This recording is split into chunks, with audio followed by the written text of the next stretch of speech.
París, 1863. La ciudad de la luz, epicentro del arte y la cultura, se prepara para la gran exposición anual del Salón de París. Pero este año, algo extraordinario estaría a punto de suceder, algo que cambiará el curso de la historia del arte para siempre. Bienvenidos a nuestro podcast, donde hoy exploraremos la fascinante historia del Salón de los Rechazados, solo aquí, en El Sueño del Artista Podcast.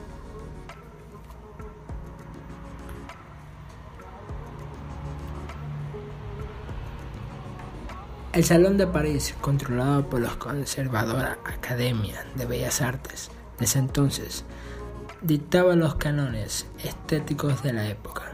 Un jurado riguroso seleccionaba las obras que se exhibían, rechazando cualquier intento de innovación o ruptura con la tradición. Pero, ¿qué sucedería en 1863, que logró cambiar el mundo del arte para siempre? Veamos sus antecedentes. Para remontarnos a sus orígenes, primeramente hay que hablar de los inicios del Salón de París, que fue la llamada Exposición de Arte Oficial de la Academia de Bellas Artes de París, Francia, que se celebró a partir de 1725. Pero sus orígenes se encuentran varios años antes, en 1673, producto a una ruptura entre la Real Academia de Pintura y Escultura y la Academia de Bellas Artes. La Real Academia había sido sancionada en esos años por la monarquía francesa y casualmente dicha institución celebraba su primera exposición de arte semipública en el Salón Cuadrado de Louvre. En aquella exposición expusieron las obras de los recién graduados de ese entonces. En adelante, el salón influyó notablemente en la alta cultura francesa, convirtiéndose en el lugar referente para cualquier artista que quisiera triunfar en ese entonces.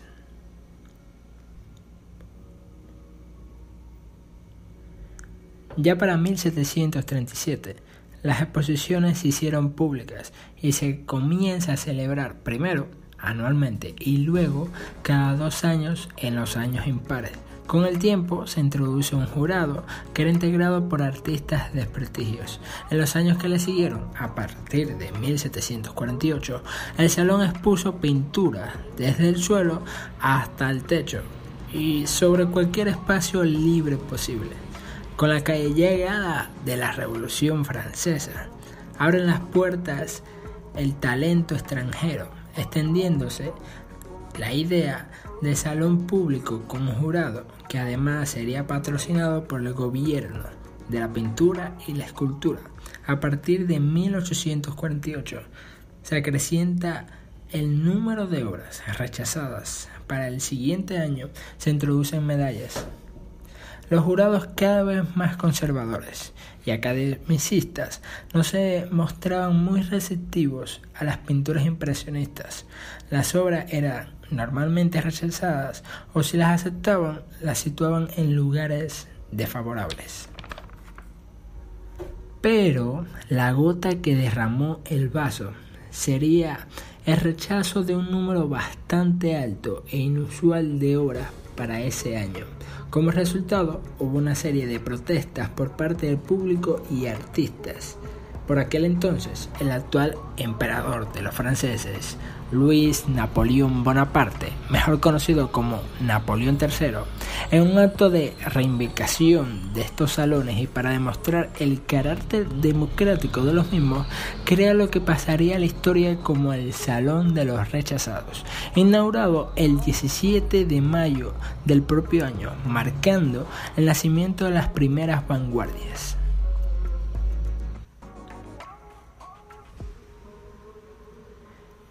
Entre las obras que se incluyeron en este Salón de los Rechazados es meritorio mencionar a la obra El almuerzo sobre la hierba, del pintor francés Edouard Manet, considerado uno de los precursores impresionistas, aunque él mismo no se definía como impresionista. El cuadro, expuesto por primera vez en el Salón de los Rechazados, es atacado por la crítica no solo por representar a una mujer desnuda posando junto a dos jóvenes vestidos, sino también desde el punto de vista cromático y compositivo. Fue, según la crítica, el lienzo más irritante y controvertido de esa exposición de obras rechazadas. Otro de los cuadros que no estuvo exento de polémica fue La Dama Blanca o Sinfonía en Blanco número 1 de James McNeill Whistler.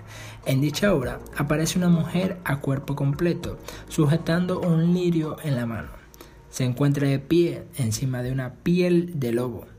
Como casi todos los cuadros que llegaron a ser expuestos en el Salón de los Rechazados, no fueron admitidos en ninguna otra exposición, y este cuadro tendría la misma suerte que El almuerzo sobre la hierba de Manet, pero llamaría la atención del público de manera favorable.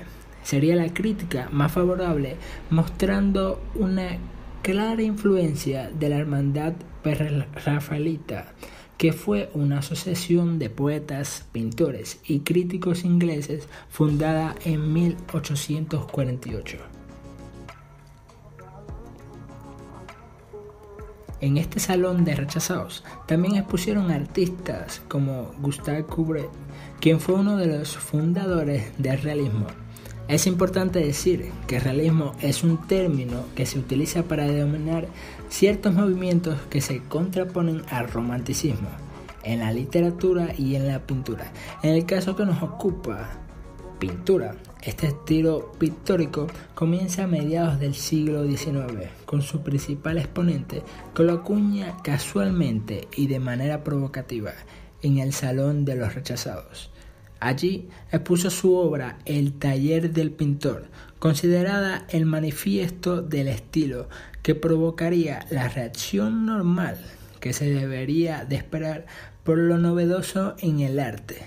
Un rotundo rechazo, siendo un enorme escándalo en los medios artísticos por su anticademicismo y su crudeza.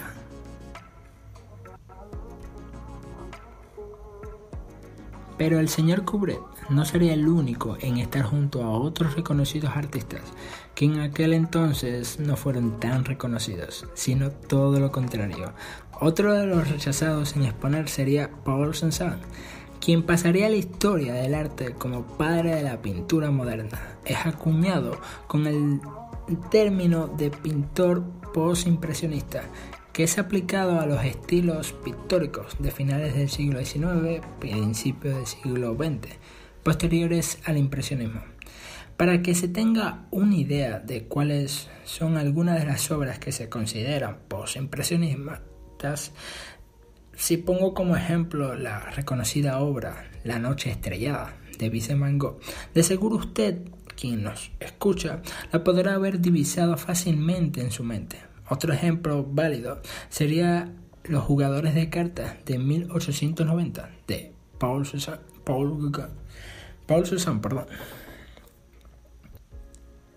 Pero si todavía tienes dudas de cuáles son las pinturas que se enmarcan en este estilo pictórico, les invito a que busquen nuestro blog del mismo nombre y allí encontrarán una muestra de obras que estuvimos hablando en este episodio y también, como no, en otros episodios. La obra que expondría Cézanne correría la misma suerte que sus antecesores. A él serían rechazadas para el Salón de París, para ser admitidas un tiempo más tarde en el Salón de Rechazados, exponiendo el retrato de Archie Emperador. Hay que destacar que dentro de este salón expusieron las más fervientes vanguardias artísticas, dejando un legado sorprendente. Hasta aquí llega el episodio de hoy. Espero que haya sido de su agrado. Muchas gracias por la escucha y no olviden seguirnos en nuestras redes sociales. Hasta la próxima.